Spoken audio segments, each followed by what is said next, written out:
Well, today's art is what happens when you're behind in your schedule, use 6 different mediums, 3 new techniques, it's the beginning of the holidays, and your brain decides to have an artistic block. But hey, let's dive in.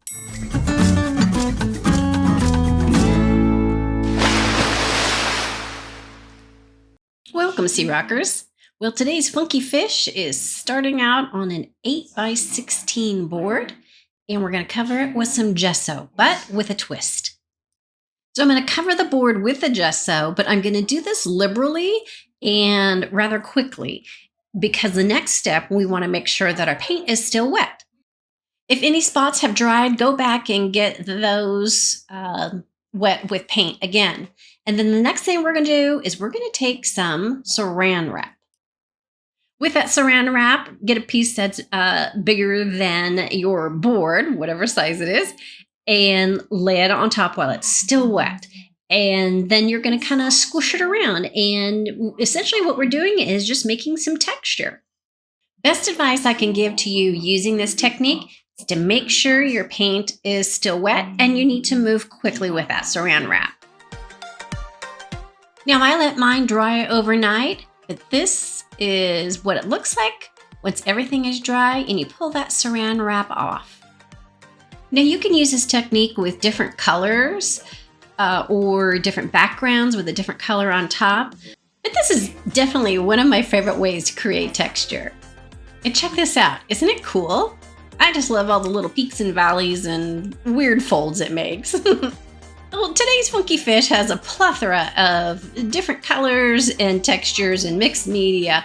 And something we're going to do that's new is use a catalyst wedge, or you can, if you don't have one of those, you can use something like this, like a scraper, or even a credit card will work.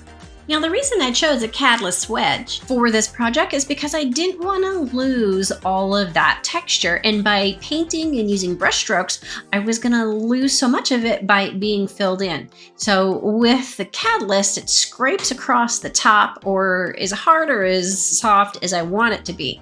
And so that's just what I chose. And I'm really glad I did because it just mixes the paint differently than a paintbrush does.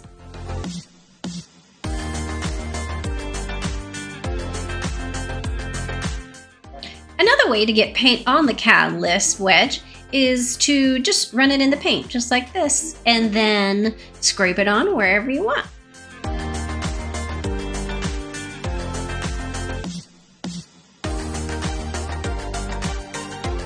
If you've enjoyed today's video so far, make sure and splash that like button and click the bell. I appreciate it.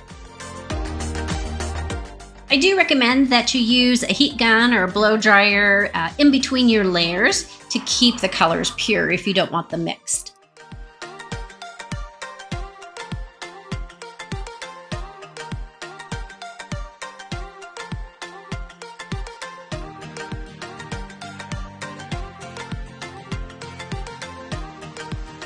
So all I'm doing here is just layering colors over colors over colors to create the fish that's going to eventually settle here.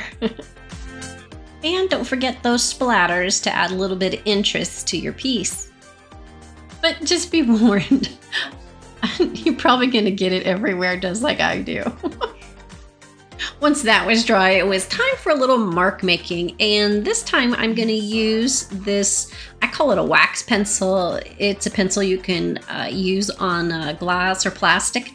Anyway, don't freak out. I'm just going to randomly make lines on this, and no, you don't see it in the end piece necessarily, but it does add a level of interest and depth to your art. Finishing off the paint on here, I added some complementary colors of orange and yellow, and also added green and blue to that tail. Now let's give it a little attention. Our tail and our fish are going to be outlined with this awesome jewelry wire. I think I found it at probably like Hobby Lobby.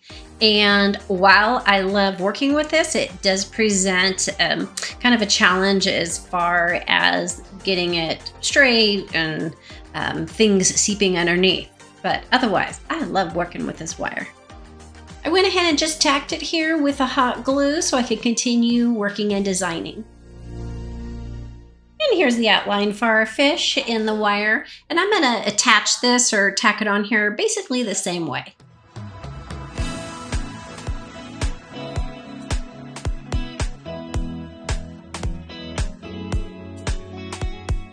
And I decided to continue with the jewelry wire and make some squiggly spirals to adorn our fish with.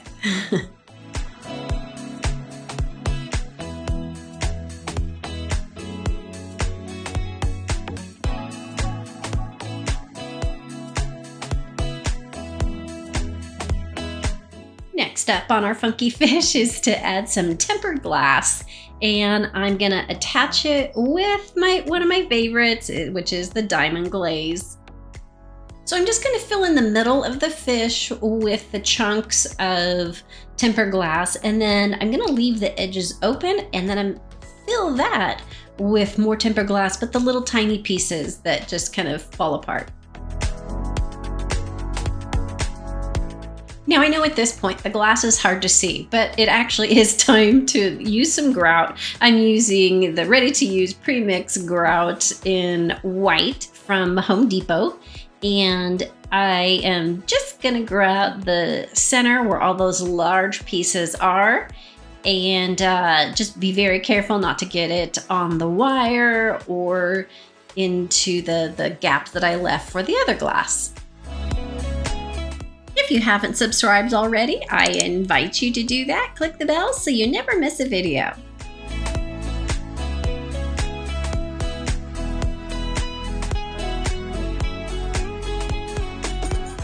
After things have dried a little bit, it's time to clean our fish up.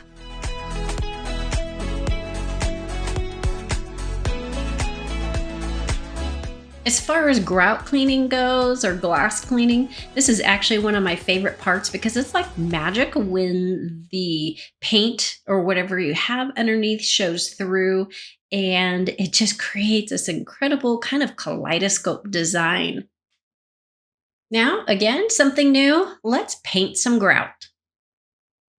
Keeping in mind when you paint grout, you want to make sure and let it dry before you put anything else over the top. And the other thing is you can see that the paint is on the glass. You'll just need to clean that off, and it comes off with like Windex and some elbow grease. Next step in our funky fish was to add that loose tempered glass to the edges. Now I am going to be putting resin over the top, but so these pieces don't float in the resin, I want to make sure that they're secure. So again, I am using the diamond glaze on the bottom and over the top just to secure them. And then once this is all dry, then it's going to get some resin. But this is how our fish is looking. The grout has been cleaned, the paint has been cleaned off, and the loose tempered glass is secured on the sides. Now let's get this tail filled in with some beads and some more tempered glass.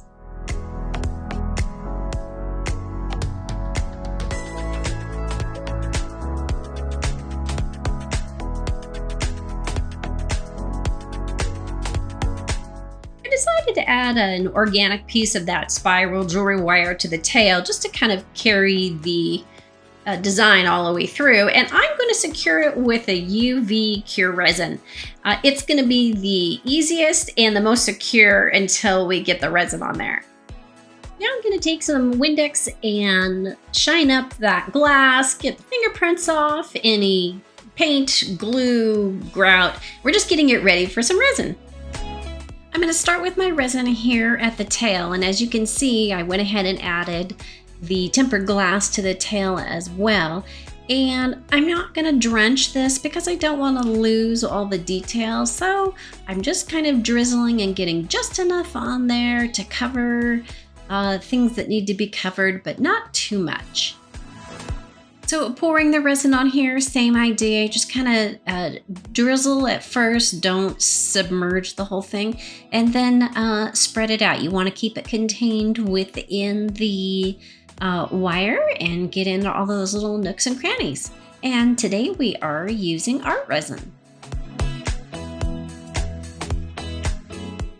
Unfortunately, what I didn't want to happen happened, and the resin seeped through under the wire, even though I sealed it, I thought.